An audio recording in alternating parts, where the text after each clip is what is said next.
If we're going to have any chance of defeating Magatsu, learning the ropes in Towa and the Guardians of the Sacred Tree is going to be essential. Let's run through some of the basics of combat. Move aside, Futo. It's Towa's turn to play Sensei. Magatsu's miasma was incredibly dense, making ordinary travel impossible. Only with our special staff's ability to purify its surrounding area could we venture forward. Yet, with its limited power, only the staff's wielder and one other person could move freely within its protection. Together, they bond and form a team, the Tsurugi, who cuts down the Magaori with their swords, and the Kagura, who assists them with magical spells. Now with increased power, their destinies are intertwined, and their journey can only end when both of them have expended all of their energy. While any of the prayer children can play the role of Tsurugi or Kagura, each of them have their own unique fighting styles and spells at their disposal.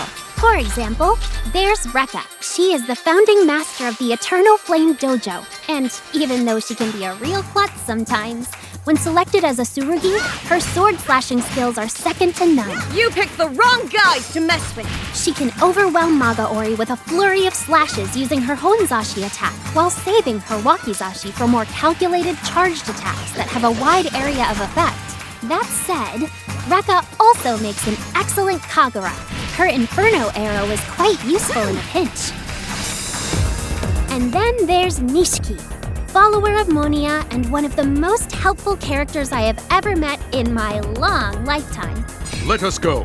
Nishiki and his people believe that performing good deeds and bringing smiles to people's faces is what will make Monia finally appear.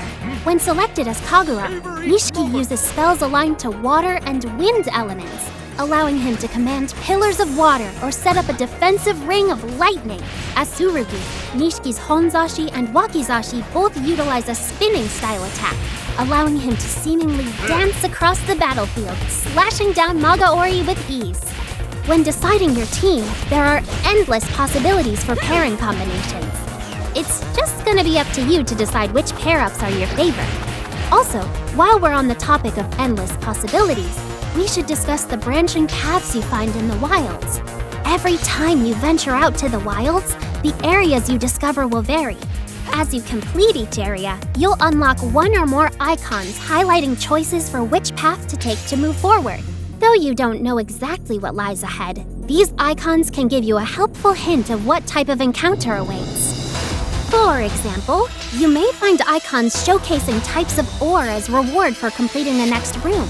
Ore is super important, and bringing back the right ones to the village can help you craft even stronger tools to combat the Magaori. Completing other areas may reward you with graces. They're buffs or enhancements for your current outing that can affect your attack, defense, or other stats. Your Tsurugi-Kagura combination, current status on your journey, and other factors can come into play when selecting your graces. But don't stress too hard over which to try. They aren't permanent and reset every run. Holding a rarity from common to legendary, these graces can further augment our skills and power to defeat the Magaori and reach Magatsu. And we will need everything we can get to do so. I am so lucky to have such wonderful allies in this fight against evil. As Tsurugi and Kagura, the prayer children shoulder such a heavy burden in this battle. I pray that Shinju continue to protect us, and that our trials, challenges, and sacrifices carry us towards a brighter future.